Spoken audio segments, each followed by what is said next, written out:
बिस्मिल्लाहिर्रहमानिर्रहीम। अस्सलामुअलैकुम वरहमतुल्लाहि वबरकातुहू। वज़ू का मसनून तरीका क्या है?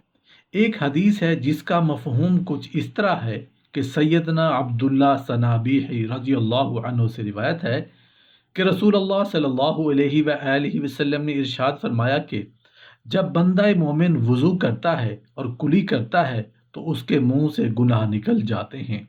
फिर जब नाक में पानी चढ़ाकर झाड़ता है तो उसके नाक से गुनाह खारिज हो जाते हैं। फिर जब वो अपना चेहरा धोता है तो उसके चेहरे से गुनाह निकल जाते हैं, यहाँ तक कि उसकी पलकों के नीचे से भी खारिज हो जाते हैं। फिर जब वो अपने हाथ धोता है तो उसके हाथों से गुनाह निकल जाते हैं, यहाँ तक कि उसके नाखूनों के नीचे से भी खारिज हो जाते हैं। फिर जब वो अपने सर का मसा करता है तो उसके सर से गुनाह निकल जाते हैं, यहाँ तक कि कानों का मसा करने से उसके कानों से भी खारिज हो जाते हैं।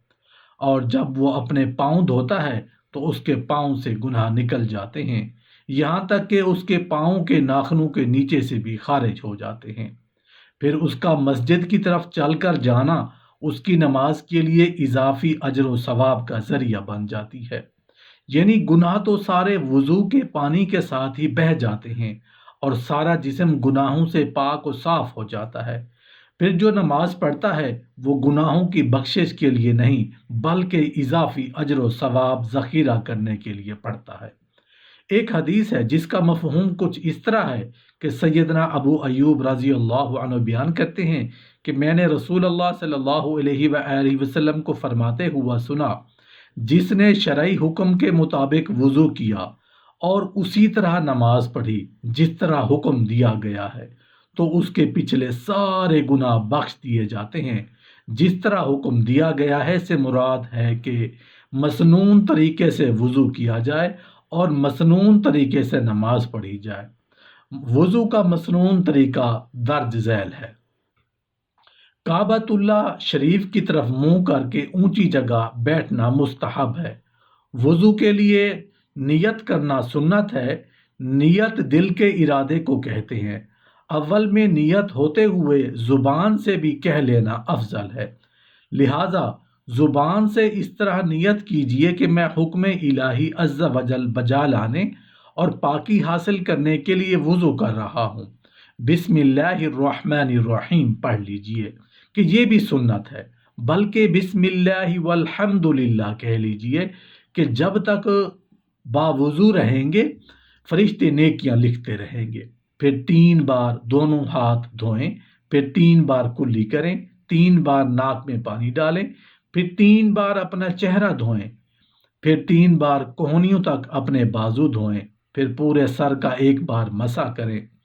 मसा करने का तरीका ये है कि दोनों हाथों के साथ सर के अगले हिस्से से मसा शुरू करते हुए गर्दन के पिछले हिस्से तक ले जाएं और वहां से वापस शुरू वाले हिस्सा तक ले आए। फिर दोनों कानों के अंदर और बाहर 1 बार मसा करें। फिर 3-3 बार दोनों पांव टखनों तक धोएं। वज़ू के दौरान हाथ और पाँव की उंगलियों का खलाल करना चाहिए। बारिश शख्स को दाढ़ी का खलाल भी करना चाहिए। वज़ू के बाद शर्मगाह पर पानी के छींटे मारना भी साबित है। अल्लाह पाक से कुर्बत हासिल करने और ज़्यादा से ज़्यादा सवाब हासिल करने के लिए इस्तंजे के बाद हाथ अच्छी तरह धोएं।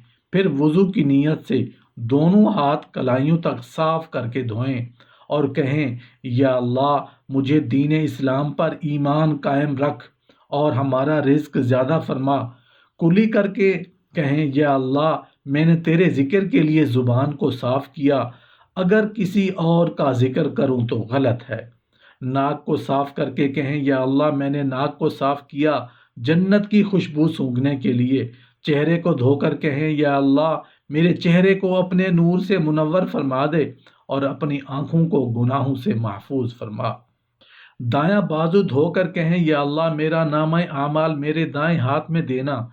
बायां बाजू धोकर कहें, या अल्लाह मेरा नामा आमाल मेरे बाएं हाथ में ना देना और ना ही मेरी पीठ पर लगाना।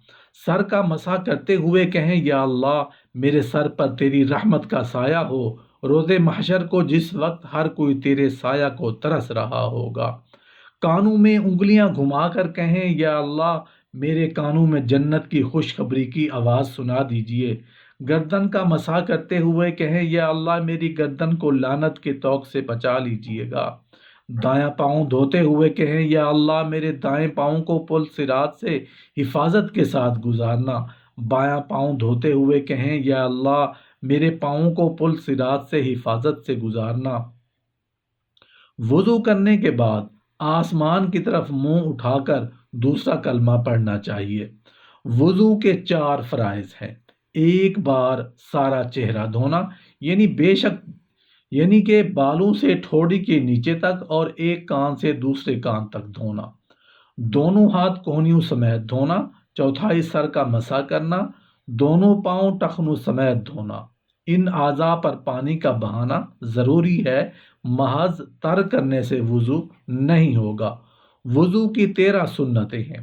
نیت کرنا، بسم اللہ پڑھنا، پہلے 3 بار دونوں ہاتھ گٹو تک دھونا، مسواک کرنا، 3 بار کلی کرنا، 3 بار ناک میں پانی ڈالنا، داڑھی کا خلال کرنا، ہاتھ پاؤں کی انگلیوں کا خلال کرنا، ہر عضو کو 3 بار دھونا، ایک مرتبہ سارے سر کا مسح کرنا، یعنی بھیگا ہوا ہاتھ سارے سر پر پھیرنا، دونوں کانوں کا مسح کرنا، ترتیب سے وضو کرنا، پے در پے وضو، یعنی ایک عضو خشک نہ ہونے پائے کہ دوسرا دھو لیا جائے۔ وضو کے 5 مستحبات ہیں۔ دائیں طرف سے شروع کرنا، گردن کے پچھلے حصے کا مسح کرنا، وضو کے کام کو خود کرنا، دوسرے سے مدد نہ لینا، قبلہ کی طرف منہ کر کے بیٹھنا، پاک اور اونچی جگہ پر بیٹھ کر وضو کرنا، کلمہ شہادت پڑھنا اور وضو کا بچا ہوا پانی کھڑے ہو کر پینا۔ وضو کے 6 مکروہات ہیں۔ ناپاک جگہ پر وضو کرنا، دائیں ہاتھ سے ناک صاف کرنا، وضو میں دنیا کی باتیں کرنا، سنت کے خلاف وضو کرنا، زیادہ پانی بہانا، وضو کے لیے دوسرے سے مدد لینا۔ وضو کے 8 نواقص ہیں۔ پاخانہ پیشاب کرنا، ہوا کا خارج ہونا، جسم کے کسی مقام سے خون یا زخم سے پیپ کا نکلنا، منہ بھر قے کرنا، لیٹ کر یا سہارا لگا کر سو جانا، نماز میں کہہ لگا کر ہنسنا، بیماری یا کسی وجہ سے بے ہوش ہو جانا، پاگل ہو جانا۔ وضو کے بعد یہ دعا پڑھ لیجئے: اللہم اجعلنی من التوابین واجعلنی من المتطہرین۔ اے اللہ عز و جل مجھے کثرت سے توبہ کرنے والوں میں بنا دے اور مجھے پاکیزہ رہنے والوں میں شامل کر دے۔ حدیث میں ہے کہ جس نے اچھی طرح وضو کیا اور پھر آسمان کی طرف نگاہ اٹھائی اور کلمہ شہادت پڑھا تو اس کے لیے جنت کے 8 دروازے کھول دیے جاتے ہیں، جس سے چاہے جنت میں داخل ہو جائے۔